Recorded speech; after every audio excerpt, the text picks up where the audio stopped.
Hello everyone. आज का हमारा टॉपिक है संधि। आज हम संधि के बारे में बताना चाहती हूँ।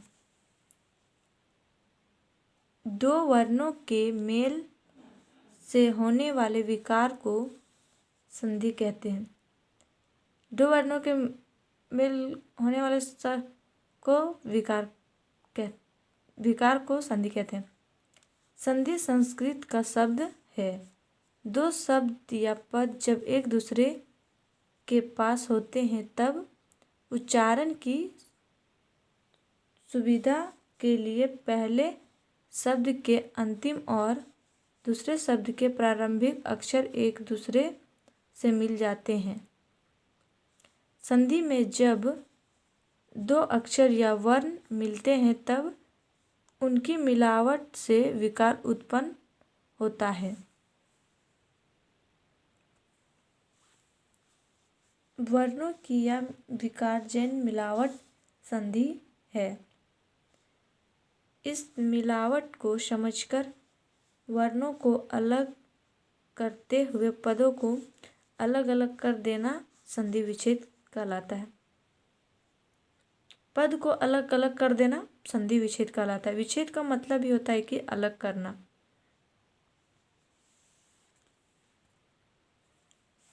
हिंदी भाषा में संधि द्वारा संयुक्त शब्द लिखने का सामान्य चलन नहीं है, पर संस्कृत भाषा में संधि के बिना काम नहीं चलता। हिंदी भाषा में संधि द्वारा संयुक्त शब्द लिखने का सामान्य चलन नहीं है, लेकिन संस्कृत भाषा में संधि के बिना काम नहीं होता है। चूँकि संस्कृत के बहुत से तत्सम शब्द या पद हिंदी में चले आए हैं, इसलिए हिंदी व्याकरण में संस्कृत की संधियों और उनके नियमों को भी ग्रहण कर लिया गया है। शब्द रचना में संधियाँ उसी तरह सहायक है जैसे उपसर्ग, प्रत्यय और समास। शब्द रचना में संधियाँ उसी तरह सहायक है जैसे कि उपसर्ग, प्रत्यय और समास है। अब देखेंगे संधि के भेद।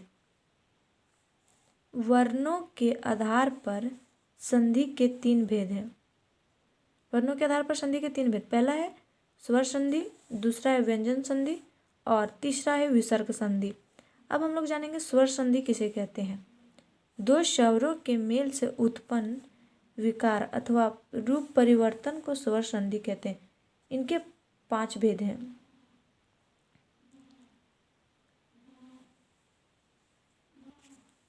स्वर संधि के 5 भेद हैं। पहला है दीर्घ स्वर संधि, दूसरा गुण स्वर संधि, तीसरा है वृद्धि स्वर संधि, चौथा है यन स्वर संधि, पांचवा है अयादि स्वर संधि। अब हम लोग देखेंगे कि दीर्घ स्वर संधि किसे कहते हैं। नियम के अनुसार दो स्वर मिलकर दीर्घ हो जाते हैं। यदि आ, अमिकरा, हर्षई, दीर्घई, हर्षो, दीर्घऊ और री के बाद वे ही ह्रस्व या दीर्घ स्वर आए तो दोनों मिलकर क्रमशः अमिकरा, दीर्घई, दीर्घऊ और री हो जाते हैं। जैसे में हम लोग देखेंगे अब आ प्लस आ इक्वल हमें करा, दीर्घई प्लस ही इक्वल दीर्घई। जैसे शिव प्लस आले इक्वल शिवाले, गिरि प्लस इंद्र इक्वल गिरीन्द्र। अब देखेंगे गुण स्वर संधि किसे कहते हैं। नियम के अनुसार यदि आ या मिकर या के बाद हर्षई या दीर्घई, ह्रस्व या दीर्घऊ और री आए तो दोनों मिलकर क्रमशः ए, ओ और अर हो जाते हैं। जैसे आ प्लस इक्वल ए, आ प्लस उ इक्वल ओ। जैसे देव प्लस इंद्र इक्वल देवेंद्र, चंद्र प्लस उदय चंद्रोदय। उसके बाद है वृद्धि स्वर संधि।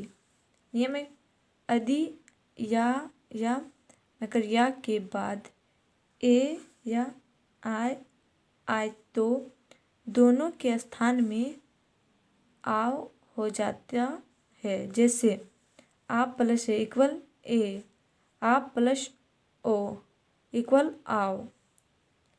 यहाँ पर दिया एग्जाम्पल में एक प्लस एक इक्वल एक एक, परम प्लस औसत इक्वल परम औसत। उसके बाद पढ़ेंगे यन स्वर संधि। नियम अदि, हर्षई, दीर्घई, ह्रस्व दीर्घऊ और री के बाद कोई भिन्न स्वर आए तो हर्षई दीर्घई का यू, ह्रस्व दीर्घऊ का आव वा और री का रा हो जाता है। जैसे हर्षई प्लस आ, ह्रस्व प्लस उ का एग्जाम्पल देखना। अदि प्लस यपि इक्वल यद्यपि, अति प्लस उत्तम अत उत्तम, मधु प्लस आले मधु वाले, पितृ प्लस आदेश पित्रादेश। उसके बाद लास्ट पढ़ेंगे स्वर संधि आयादी स्वर संधि। नियम ए आय ओ आव के बाद कोई भिन्न स्वर आए तो पहले हम का में देखना ए का आय,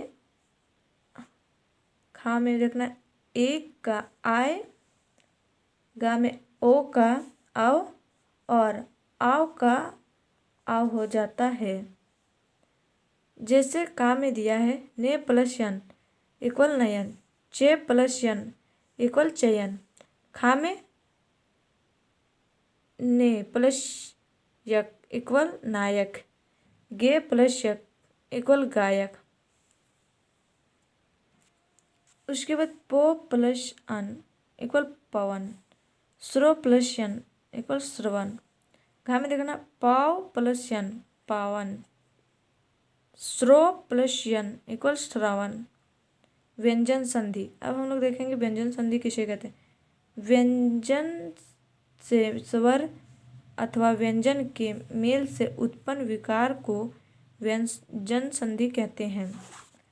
जैसे में दिया दी अधका प्लस गज इक्वल दिग्गज, अज प्लस अंत इक्वल अजंत। अब हम लोग तीसरा संधि देखेंगे विसर्ग संधि।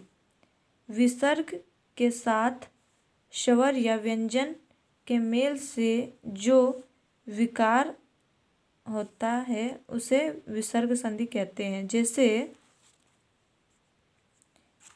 नि प्लस शय इक्वल निश्चय, नि प्लस तार इक्वल निस्तार। और अगर आप लोग को वीडियो अच्छी लगी तो please like and subscribe my YouTube channel study number 1।